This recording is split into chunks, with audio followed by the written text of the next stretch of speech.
Hey everybody, I'm Dan Bespris, the host of Fantasy NBA Today, Hoopball's flagship full-season fantasy podcast. We cover every piece of news, every mock draft, every rank list, pickups, drops, buy lows, sell highs, and every sleeper candidate all year long, Monday through Friday. Come check us out. We're Fantasy NBA Today, and you can follow me on Twitter for updates at Dan Bespris, DANBESBRIS.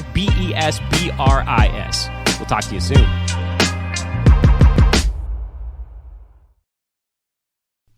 The following is a Hoop Ball presentation.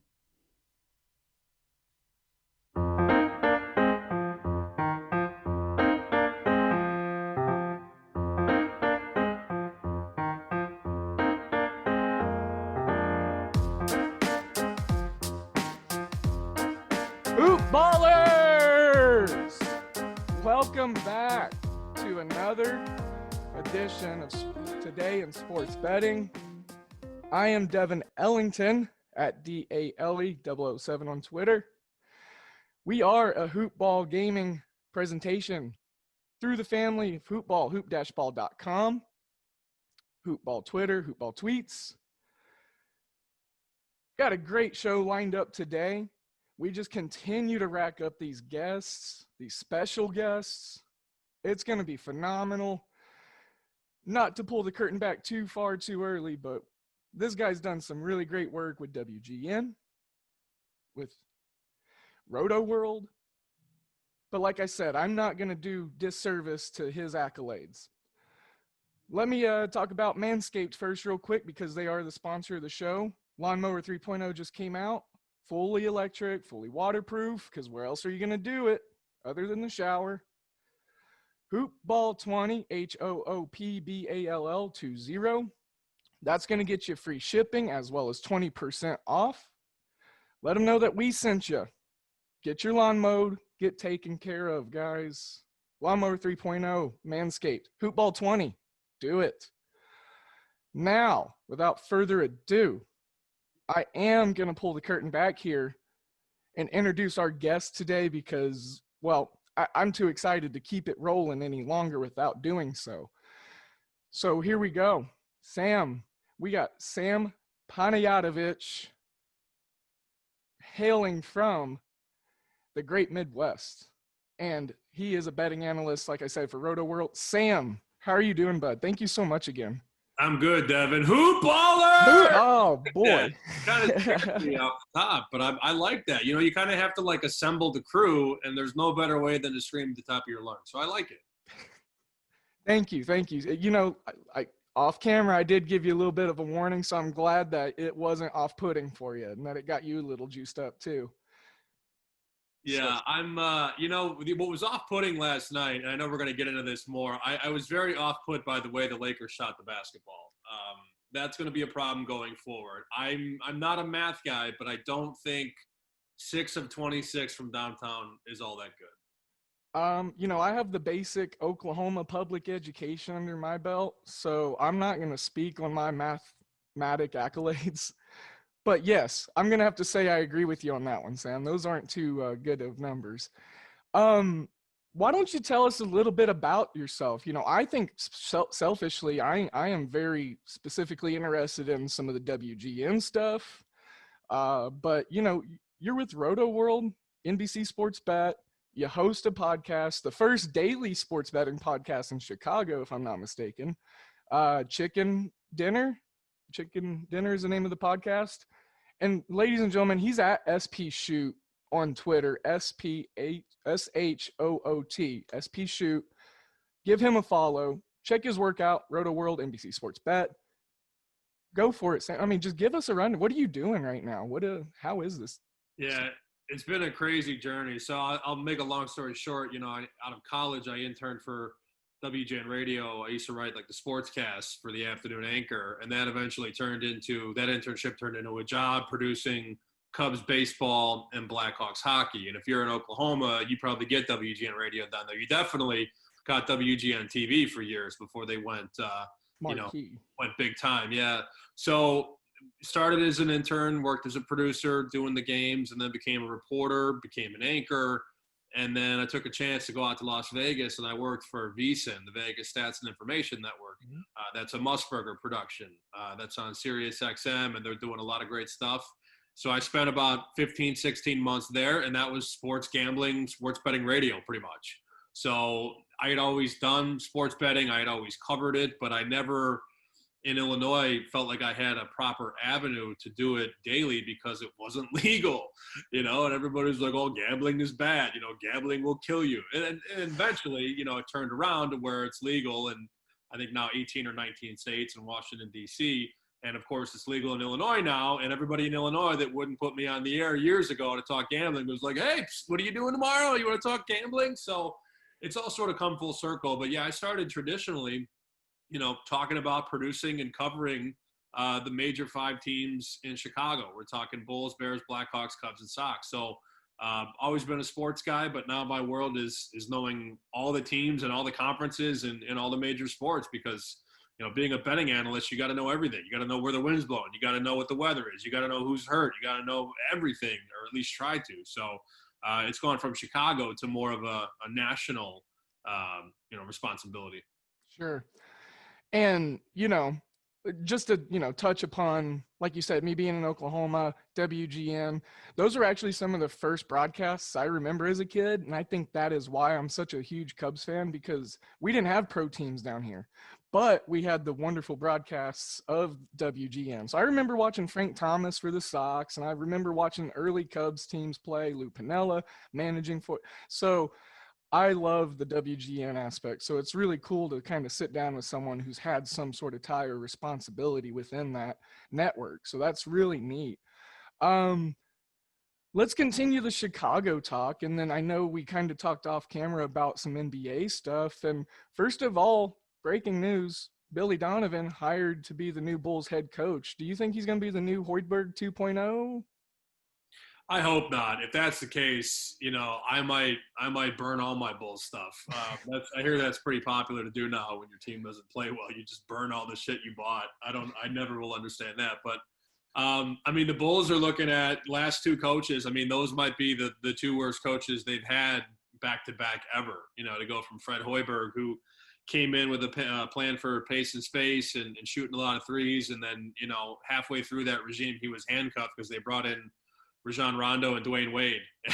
Like, all right, we're going to be a jump shooting team. We're going to be young and fast and exciting and athletic. And by the way, we're going to sign Rondo and Wade.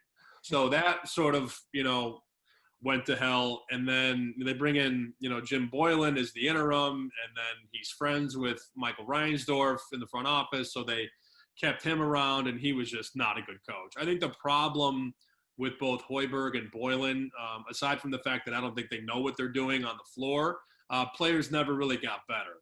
They bring in a rookie, and by year 2 or year 3, he wasn't any better. And that was the problem for a lot of players in Chicago, like the Bobby Portises of the world, and the Denzel Valentines, and the Chris Dunns, and even Lauri Markkanen under Jim Boylan. His growth has really been stunted. Now, the hope here is that you look at what Billy Donovan did at Florida, and getting guys in when they're 17, 18, and by the time they're 20 or 21, the juniors or seniors or whatever, they've gotten progressively better. Look at how Joakim Noah grew, how Corey Brewer grew, how Al Horford got better. Those are great players, but if you're in the NBA, you're probably a great player. So it's interesting because I think Donovan did it at Florida, and I think a lot of the younger secondary players in Oklahoma City got a lot better as well. So that's the plan. Obviously, he knows what he's doing. He's a successful coach. He's won everywhere he's been. But the problem in Chicago is that the good young players haven't taken that next step. And that's almost more important than it is to talk about what they do in the fourth quarter with 2 minutes to go. The players are going to play. Players are going to win games for you. Coaching helps, but it's more important, I think, in practice and in the offseason than it is, mid-season. In such a competitive league in the NBA, it is so hard not to continuously make bounds and strides within your development and your core of players without, continuing to lose. So that's a dang good point on your end there. I think it's a good fit. I like it. Billy Donovan, he's just kind of like that hard-nosed basketball coach. But he still has a bit of tenderness to him, and he develops his players really, really well. Circling back to the betting analyst thing, that you are, Yeah, right. there's probably so many pieces of data that you are looking for, like you mentioned just briefly, the wind, the players who are out, refs probably, what are some of the pieces that are glaring to you, and what do you usually gravitate towards, or is magnetismed towards you as far as the data that you like looking for? Yeah, you'd actually be surprised to hear that I'm not like a big analytics or a big data guy. Like the first thing I do is, I chart the line right when it comes out. Like the NBA, I'll look at what a line opens at, and then I'll follow the market. I'm more of a feel guy. I like to watch the market, watch the screen, and watch all these different markets line up. Like for example, game 4 for the Celtics and the Heat. I mean, this line opened up Boston -2.5, and you look around the country and around the world, and you see 3, you see 3.5. I see a -4. So already, I'm being told that there's a respected push in the early going on the Boston Celtics. And then you look at a point total, open 210, and now it's up to 212. So I know that there's been respected money on the Celtics and the Heat over, and I also know the people around Boston. Now that doesn't mean that it's going to win. It's just like that's the initial push. But a lot of times, like in a football game, like these lines come out for the NFL, like after the Sunday games are over, the lines for the next week come out. And those lines, a line can move from 4 to 7 in a week.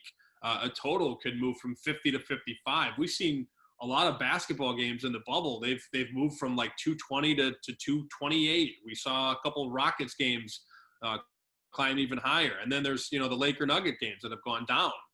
Total went down, I think, 3 or 4 points last night. So I like to see sort of what the market does and try and find the number that I'm looking to buy on or pass. I'm looking for a number. Like if I see a number at -6 and I'm like, well, I'd rather lay 4.5.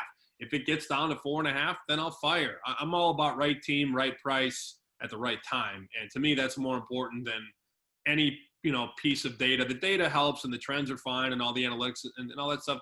It's all a part of the pie. But I honestly think it's right team, right price, right time. I think that's the most important thing.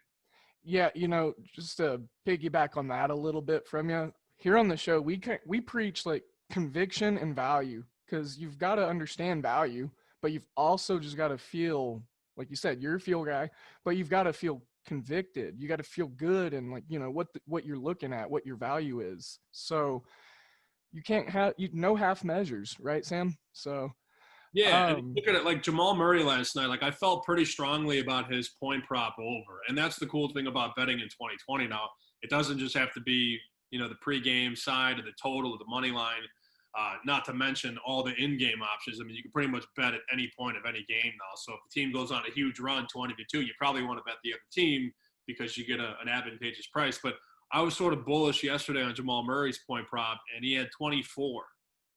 That was the point total. So I was sweating that out because, fourth quarter, he's stuck on 22 with, 3 minutes left to go. And I'm like, oh, no. And then he does what he does. He loads up the bow and arrow, and he hits 2 freaking bombs from downtown, goes from 22 to 28, goes over the point total. But, if I didn't have that conviction, I would have been like, well, I don't know. Like 24 is kind of a lot. Lakers defensively have been pretty good. It's like, no, if you like it, just bet it. You never want to talk yourself out of a bet, and you never want to flip on a bet. I know a lot of guys that'll wake up liking the Lakers, and then like they read something and they see somebody talk about the Nuggets, and then they pick the Nuggets, but the Nuggets don't win and the Lakers win, and then they're just upset. So conviction is very important, and if you like it, you might as well fire. I couldn't have said it better myself. So to, talk a little bit more about Chicago here. North side or south side? I've already spilt my allegiance. I'm sure there's a bit of, what is it? You don't discriminate because you cover it all. But, let's talk some MLB baseball. How do you feel about the Sox getting into the postseason, and how do you feel about them making a run? Well, I do discriminate because I am a Sox guy. So I knew it. I can't stand the Cubs. Yeah, I mean, that's why I have such an attitude.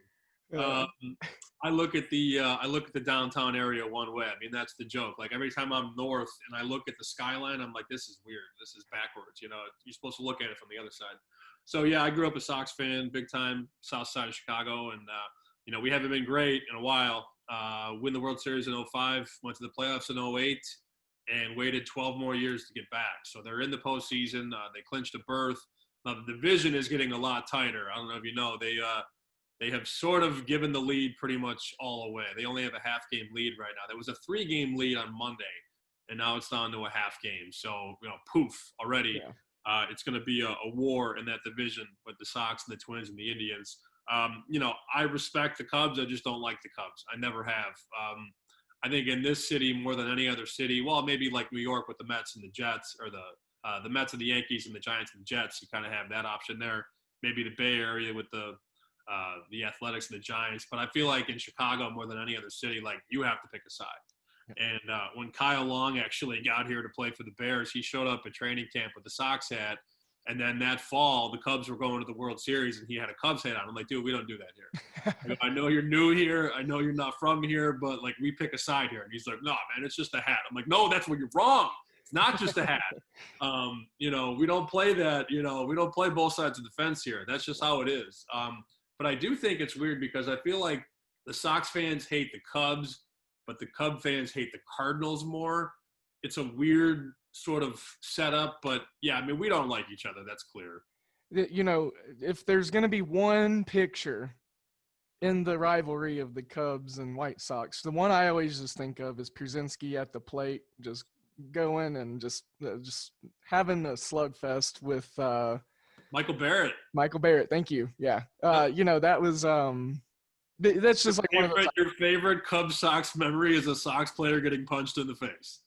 That's all right. Now that I say it out loud, that sounds like a Cubs thing. It's the Cubs fans, thing to say. But you're telling the truth, though. Like, clearly, you're not lying about this. So I appreciate the honesty.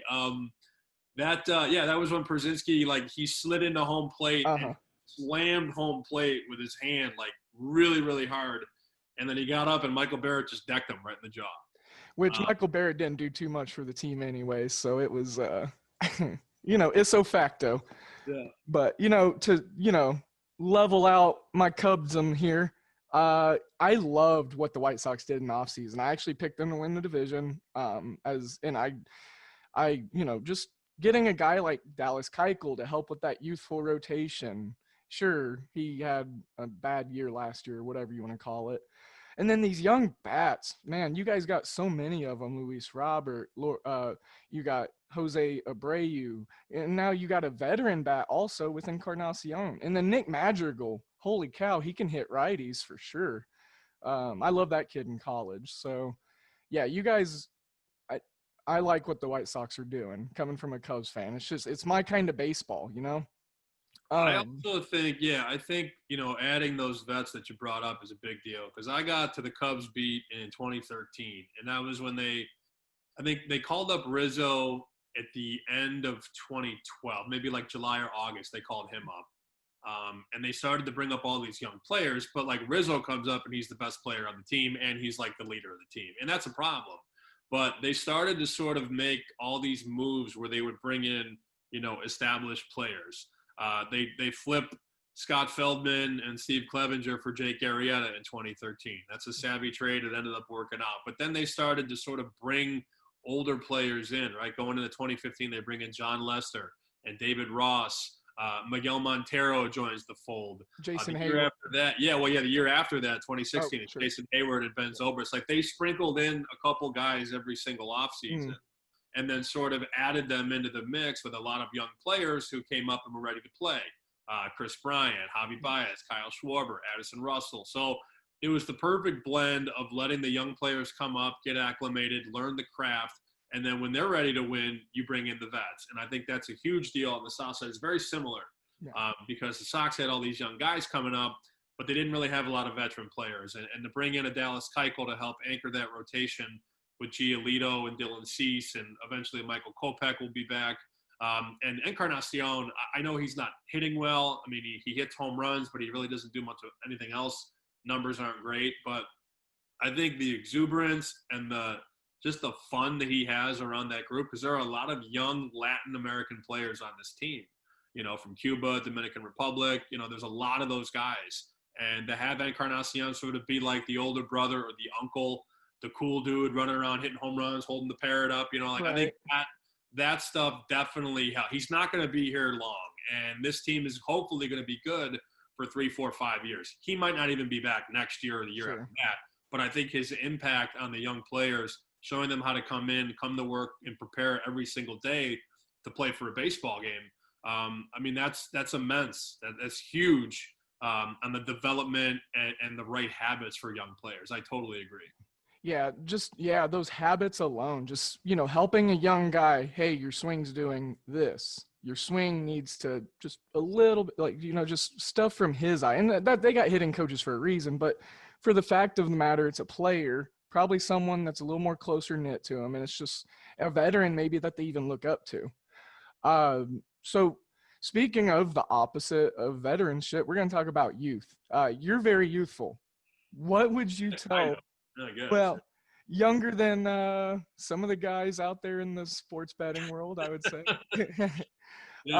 What would you tell other younger people, or gentlemen, ladies, whoever, that's trying to become a pioneer, within this new kind of sports betting scope, this new industry that's, like you said, you spoke on it, Illinois is popping up, Indiana, Iowa, Dubuque's becoming a gambling hotbed.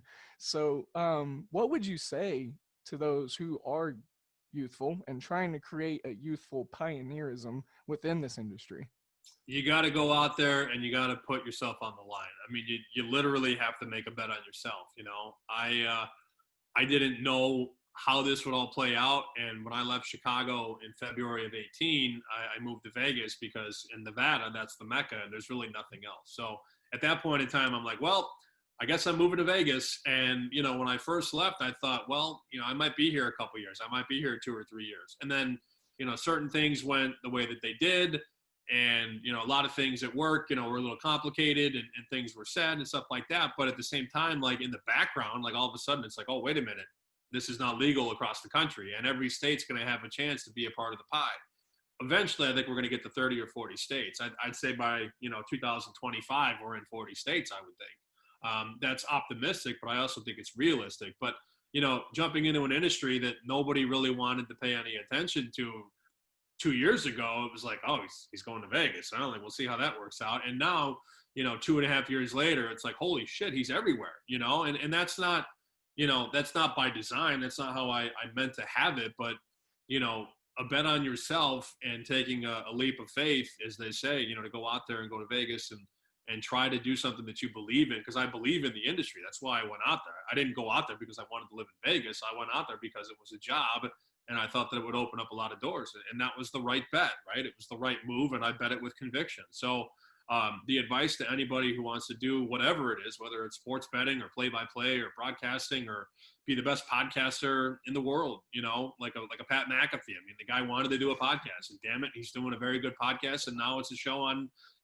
Westwood One, and he's got a deal with FanDuel, and, he bet on himself. He believed in himself. And I think just having that, self-confidence and self-respect and the balls to be able to go for it, that's more than half the battle. A lot of people in the industry, I've had many interns over the years, they come in, they show up late, they leave early, and, they make excuses. They call you 10 minutes before their shift, like, I got a tummy ache. All right, well, you're probably not going to make it. So it's the ones who show up early, who stay late, who are involved, who network properly, who make relationships, keep relationships. It's very important. You got to be the total package, and you got to be able to do a lot of different things. I started as an intern cutting highlights and cutting tape and cutting audio bites and writing sportscasts. And once you prove that you're willing to do that work, you get more work. And, just being available and being around, it's a huge deal. So that'd be the advice. I mean, it's sort of a long-winded answer, but I think there's a lot of stuff in there to unpack. Oh, absolutely. And when I listen back to this episode, I'm going to enjoy listening to that answer specifically because I'm in the midst of it. This podcast, we kind of talked off camera. Like you said, just kind of stuff comes out of nowhere, But, in the great wise words of Sam, be a Pat McAfee. Yeah. Well, and also this too, like if you want to be a podcast host and you want to do a show and all that, like it's funny to me because like guys will call me in college and they'll reach out and they'll be like, hey, like I want to talk about, your career and your life. And I'm like, all right, fine. Like we could talk about me, but like, let's talk about you. What do you do? And they'll be like, well, like, I have a Twitter. I'm like, that doesn't count. Like, do you have a blog? No. Do you do a podcast? No. Okay, so like, how are you going to get better? Like, you're just going to all of a sudden wake up one morning and you're going to be a professional broadcaster. Like, if you don't go through the bad radio, like my early radio was so freaking bad. So bad. Like, I'm doing high school radio, 18, 19. I did it in high school, and then the year after high school, and then I did internet radio. That's how I met, Dan Bespris. We were doing online sports betting shows, but like I wasn't even any good back then. But those bad shows, kind of like being a young baseball player and going through that first slump, like if you don't go through the slumps in the minors, you're not going to be ready for the majors. So you got to get reps. You got to turn the mic on. You got to write blogs. I mean, even if nobody reads them, the repetition is the most important thing. Right. Repetition is huge with developing habits and, just, kind of grooming yourself into what you need to be doing as far as what you're putting yourself out there for, obviously. So we talked a little off camera again about football, and I want to get your general thoughts. Tell me about the Bears. What are you thinking right now? Are you optimistic? Do you think Trubisky's going to hold on for a few more weeks? What are you thinking? It's a very tough situation because I still don't think that he gives them the best chance to win, but I also don't know that he's, worse than Nick Foles. Like, I have no problem with Trubisky being the guy. And he actually, the analytics guys, a lot of those guys said that he played really well week 2, and that was one of the best games he's ever played. Now, I would argue it's against the Giants, who are awful, and just, they're not a good football team. But it's hard to knock a quarterback who's 2-0. He played extremely well in the fourth quarter against the Lions. He was the reason they won that game against Detroit. And he was decent against the Giants. They're 2-0. They're in first place. So, I mean, it's his job until it's not. I don't know how long or short the leash is. I think it's a fascinating conversation because for years, the backup quarterback in Chicago is like the most popular guy in the world for some reason. Like, we just don't appreciate the quarterback. We always want the backup to come in, and it's no different now. People are still clamoring for Nick Foles.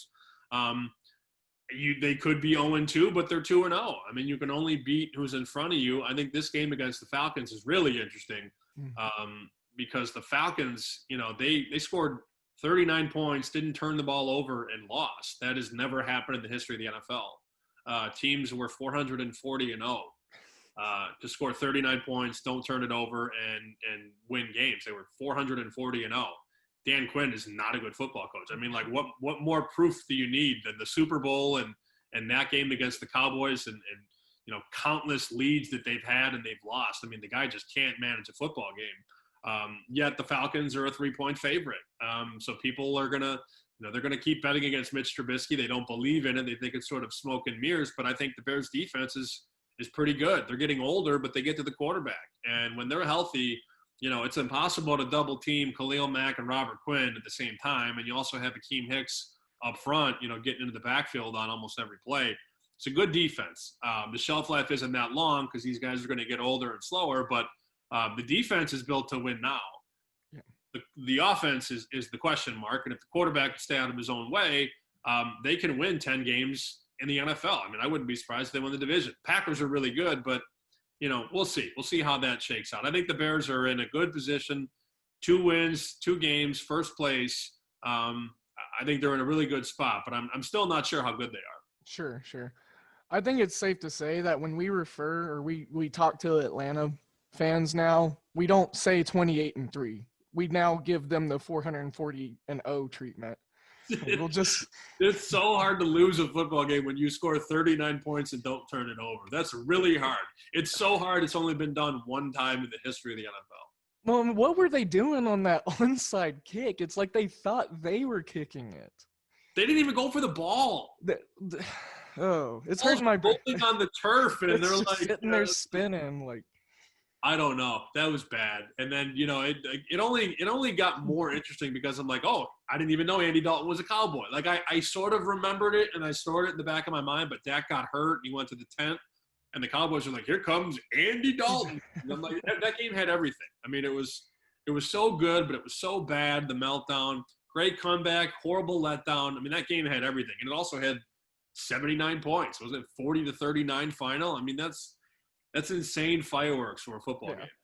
I jumped on the Atlanta 4.5. So hey, I'm still happy. I'm still happy. Yeah.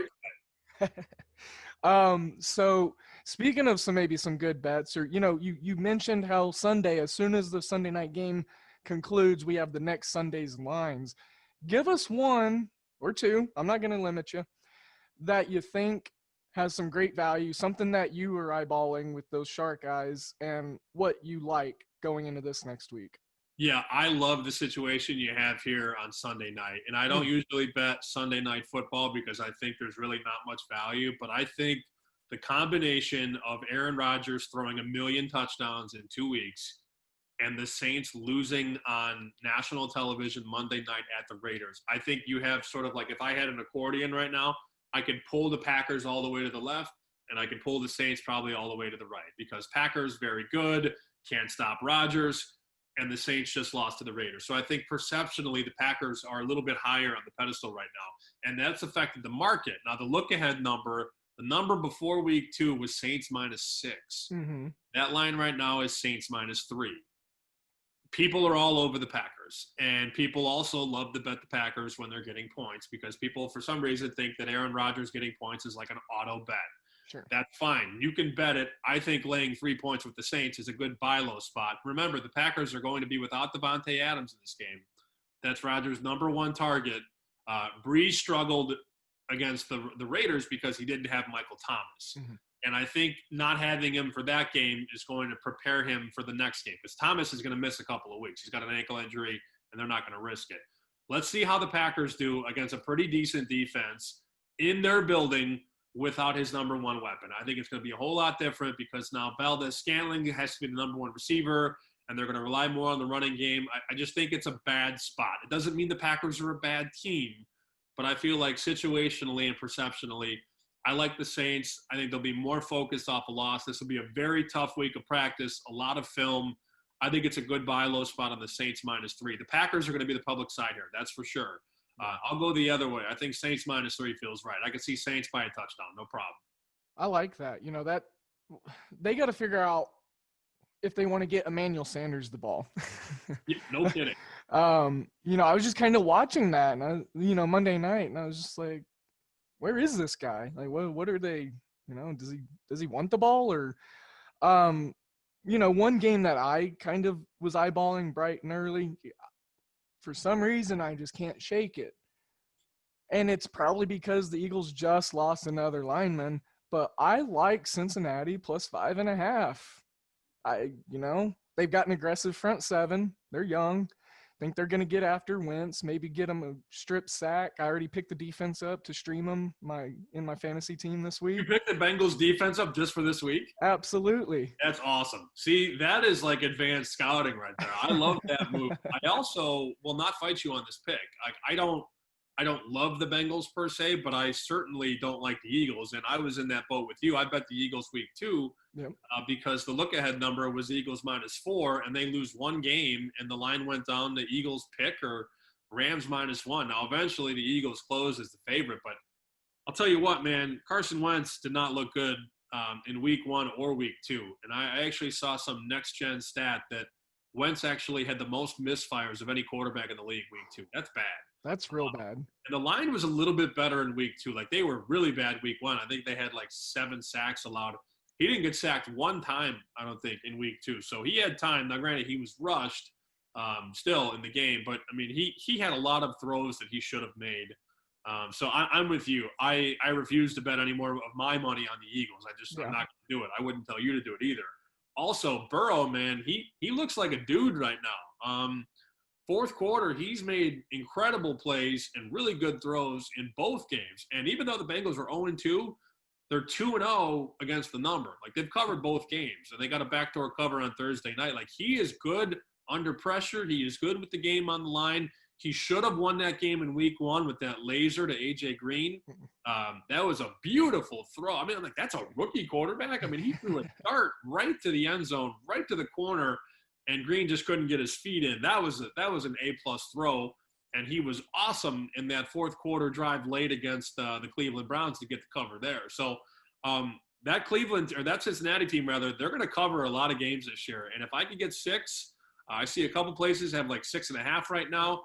I certainly would not fight you on that bet. There's a 7 right now at a big global book. I think if you wait this out, you might get more 7s. That's a pretty good bet right now. Bengals +6. I think I'm talking myself into that as we speak.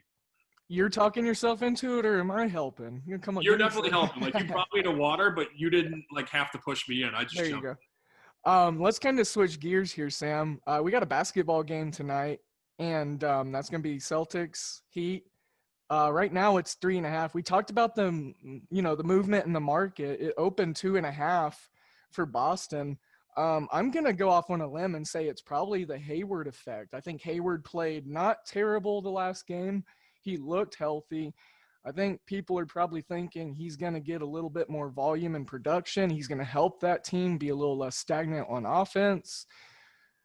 What are your general thoughts on this? Are you looking at a side, the total? Do you have a player prop in mind?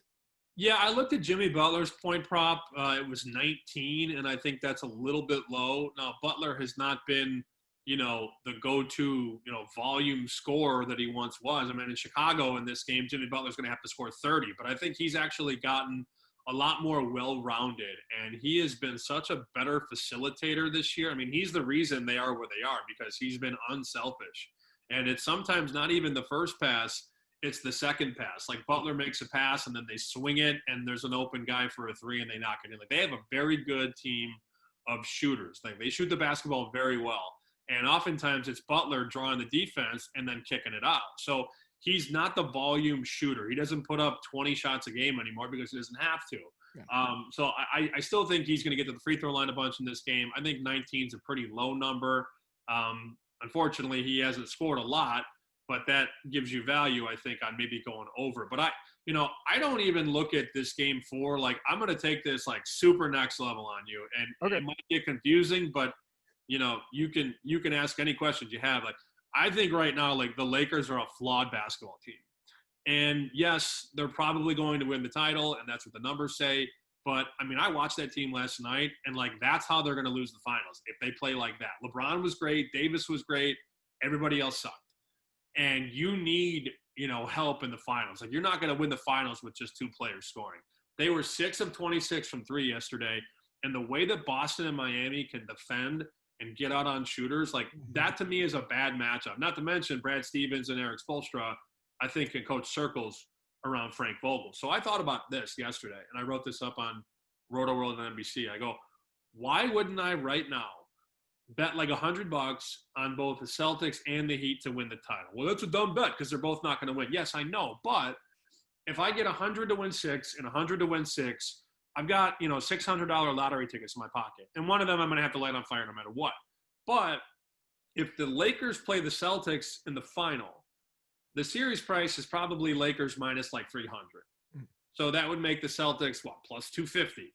250 against 600. Which one do you want, right? Like, okay, I'll put 6 in my pocket right now. If the Lakers play the Heat, it's going to be higher. It might be minus 400, minus 450. But still, in that potential series, Lakers minus 400, minus 450, the Heat are going to be plus 350 or plus 375. Again, my 6 is going to be higher than the price on the Heat in the final. So it's more strategic than anything else. And like I said, one bet's going to lose no matter what. They both might lose. But I feel like the number on the Lakers gives me value right now. If I strike right now, I can get 6-1 on both teams in the East. And that price is not going to be available in the NBA Finals. I really like that. I liked it when we talked a little bit off camera about it. If you look at, it's kind of like the game of risk. You're making a move knowing that you're probably going to lose a soldier or two, right? Your total troop count in the game of risk is going to come down. But in the long scheme of things, it bridges the gap to potential winnings. Are you looking at, I don't know if you've seen any numbers out there that you like to maybe help hedge with those 2 6-1 bets? Maybe like, Lakers winning now, but the Eastern Conference teams getting there. So like to maybe hedge a little bit of that. Are you looking at that, or is – yeah, I mean, you always want to look at your options. But, I was looking at the screen last night before the game, and the Lakers were like minus 305, minus 325 to win the championship. And they lose to the Nuggets in Game 3. And guess what? This morning, the Lakers are now minus 200 to win the finals and minus 250 to win the finals. So after just one loss, the number has already come down. And guess what? Now the Celtics are 5-1 and the Heat are plus 550. So they didn't even play a game and the number has already gotten, worse for you. Like if you would have bet yesterday 6-1, 6-1, you can't do that anymore. So these things are so fluid. And I will say this, like I think the way to potentially, I wouldn't hedge it right away because I just made, the 2 picks, Celtics and Heat 6-1. The one thing about LeBron, and I covered a lot of Bulls playoff teams, and this happened to LeBron a lot, not only against Chicago, but against the Pacers. When he was in Miami, it happened. Like, they were almost somewhat good at losing game one. And I think early in a series, like, LeBron's kind of like, yeah, all right, like, let's see what you got. And there have been several times in that guy's career where they have lost game one. If that's the case, like I'm going to roll that 6-1 out. I'm going to lose one no matter what. I'm going to lose a soldier, but I'm going to have another 6-1 soldier in my pocket. If the Lakers were to lose game one, and it's very possible, the Lakers all of a sudden are down to minus 180 to win the championship. At that point, I've got $600 to play with. Now I can bet, 150 or I can bet 200 if I want to on the Lakers to win it all. Maybe I don't want to, though. Like, you want to put yourself in a good situation. I feel like betting both teams at 6-1, going into the final with a free roll on one of them, I feel like that's a good return on my investment. They might lose, but I'm not going to get 6-1, and that's the logic. Right. And it's very fair logic.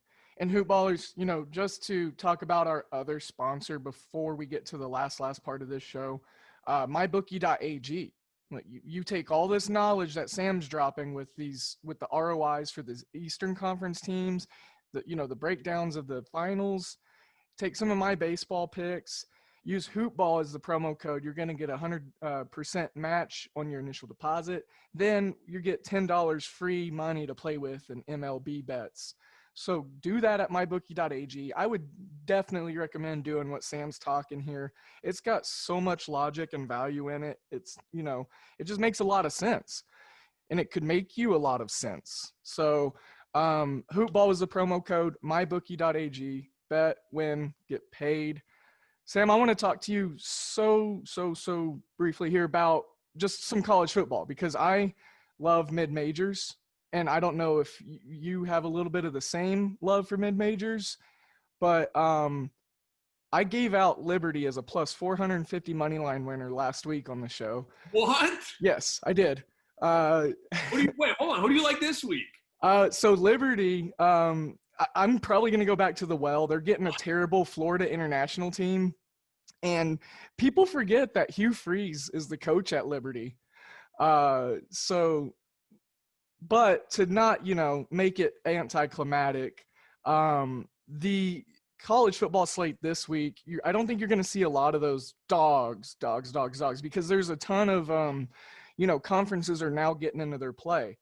But one thing I really like, the University of Texas El Paso, the Miners, getting 9.5 against the Red Hawks of Louisiana Monroe. Anemic offenses. I don't think there's going to be a ton of points scored. And then, UTEP's got a pretty strong ground game. ULM does not. They don't have a good defense. They don't have a good front seven or secondary. I look at UTEP possibly maybe even winning this game outright, but I love the 9.5 from them. Just an early college football take from me since you asked for it.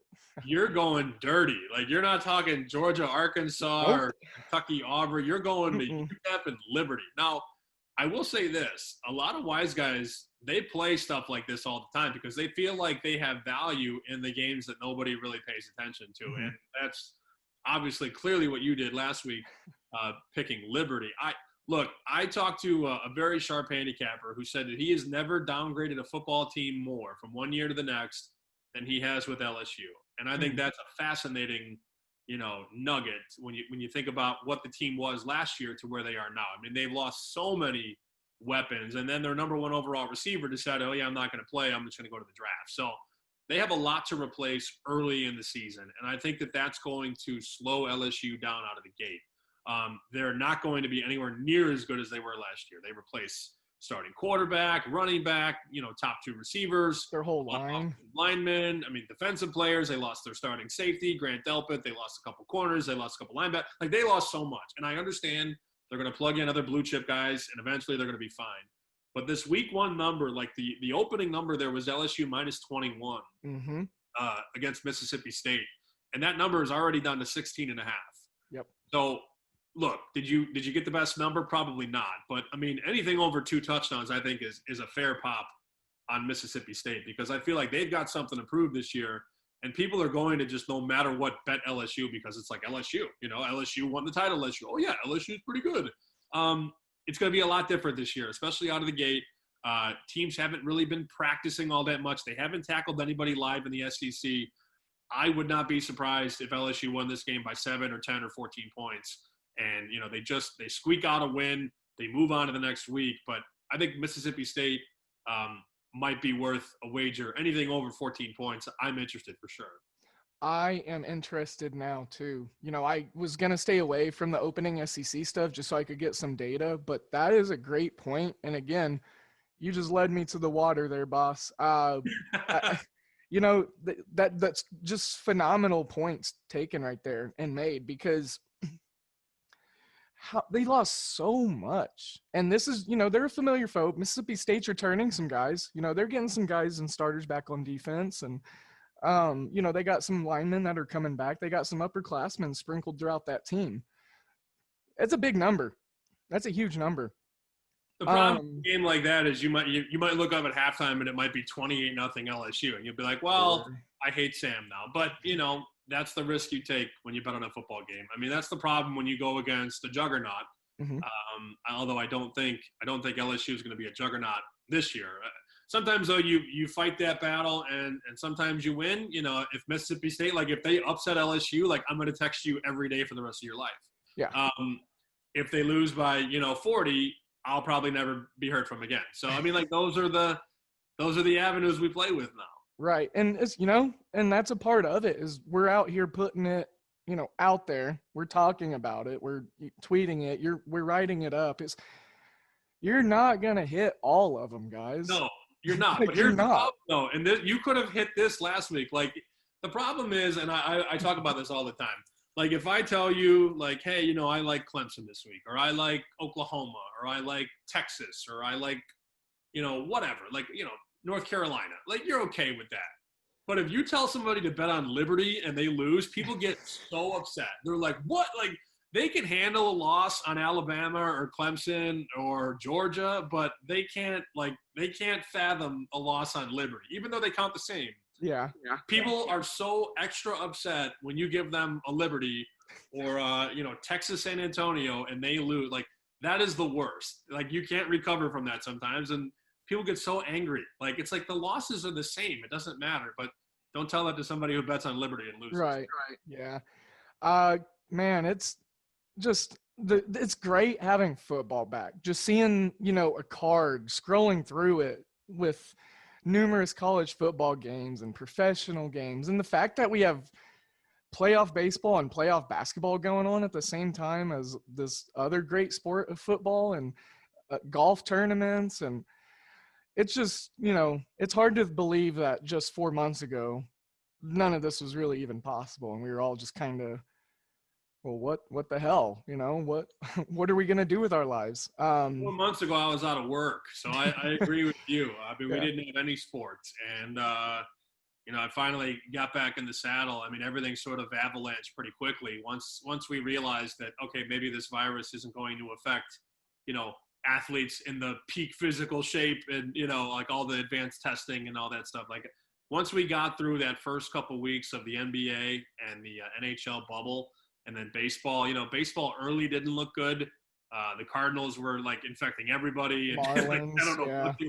But we finally got through that, and it's like, oh, okay, like maybe this isn't as bad as everybody makes it out to be. I mean, I feel for those that have lost loved ones and all that, but I mean, the math is so low. I mean, it's 0.01% or something like that. So we got through that. We got back into sports, and now that sports are here, it looks like sports are here to stay. So I'm very happy that everything is coming back. It looks like the Big Ten is going to try and come back now. Maybe the Mountain West, maybe the MAC. Even the Pac-12 is having conversations now. So it looks like we're full steam ahead, and it's just happy. I agree. I'm happy to turn on the television and watch football. Like I think we need that right now. Yeah, for a lot of the populace that was in isolation can be a pretty bad thing for certain people. But the fact of the matter is, we got through it. We're here now. Sports are back. And, Sam, one last thing before I let you go. I know busy man, we got to get on with our days, but so you mentioned the Big Ten. Are you a Northwestern guy? Are you happy the Big Ten? Oh my God! Who gave you that question? No. It popped up in my head. Chicago. No. Listen. Okay, so you're a Chicago State guy then. Yeah, I'm a Chicago State Cougar. I actually worked for the UIC Flames for 10 years. Oh. Didn't have a lot of good teams there when I was there. I think I won. I used to call all their games. I think we won. My first game, I think, was like 4 years into my stint. So, I mean, there were some lean years. But, no, I mean, I'm not acting like I root for a powerhouse when I tell you that I'm an Illini guy. But, Illinois and Northwestern, we don't get along. Northwestern is sort of like Napoleon, where, like, whenever they're good, like, they tell everybody how good they are, and then they get to a bowl game and they lose by 1,000,000. Like, there's nothing worse than a cocky Northwestern fan. Like, I will not tolerate that, because I think it was 2 years ago, like, they won the division, they won the Big Ten West, and then I was like, sweet, you're going to lose by 30 against Ohio State. And they're like, oh, you're just a hater. I'm like, no, you guys think you're good. Like, you go through a pretty weak division. All the teams in the West were down. They think they're so good, and then they actually play an important game against a good team, and they get embarrassed all the time. And to me, like, that's hilarious. I know that's might not be, like, the coolest thing to say, but, like, don't tell me how good you are, and then you just vanish on the big stage. Like, right. When you play anybody with a pulse, you lose. So, I don't know. I've had my wars with Northwestern fans over the years. Illinois sucks, too, in football. Like, we're not any good. Not going to sit here and act like we are. But, no, like, I can't pull for the purple, man. I just can't do it. Yeah. Well, if I offended you, I am very sorry. I really don't like Northwestern fans. Sure. I think that's clear. You guys are building some great stuff there in Champaign for the basketball team, getting those guys back. Deo Asomo, Kofi Cockburn also, correct? Kofi and Io. Yeah, those guys. I'm glad I'm selfish. I'm glad they didn't go to the league, but I also don't think they were ready for the league. Sure.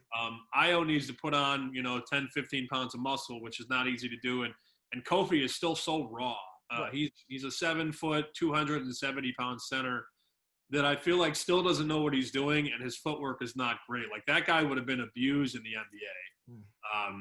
Imagine him going out. It's one thing in college to post around the rim and protect the rim, but like in the NBA, like, we don't really have many back to the basket centers anymore. So he's going to have to get out there and chase guys at the 3-point line, and his conditioning and his footwork is not where it needs to be to play in the NBA. So I think those guys are going to learn a lot. They're going to benefit a lot from coming back. And then they'll probably leave after this year. But those guys have been clear. Like, they all said they want to win a national championship. I don't know that can happen. I don't know that they're that good. But, I mean, they certainly have, talent at the top, and that's a big deal. Yeah. And, like you said, at the top, getting your top 2 guys back, I mean, that's probably just a really great starting point for that Illinois team going into this season. Sam, it's been fun. I wish we could just kind of keep chatting it up about, this, that, and the third. But I'm going to let you go ahead and get on with your day.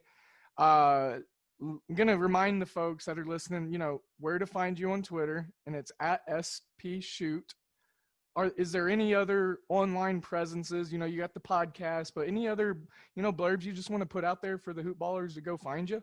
Yeah, I'll make it quick. Yeah, if you want to listen more, Chicken Dinner is the podcast. You could pop that in to wherever you listen to your podcast. Very simple, Chicken Dinner. And the website where you can read and watch more is rotoworld.com/bet.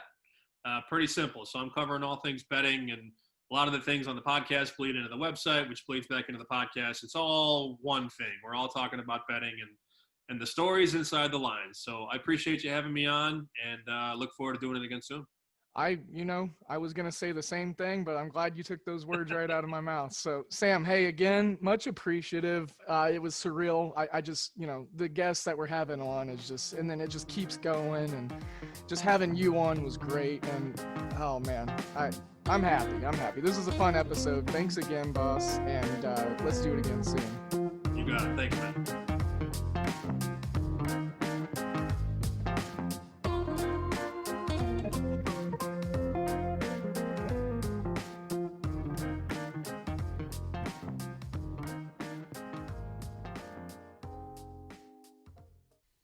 This has been a Hoop Ball presentation.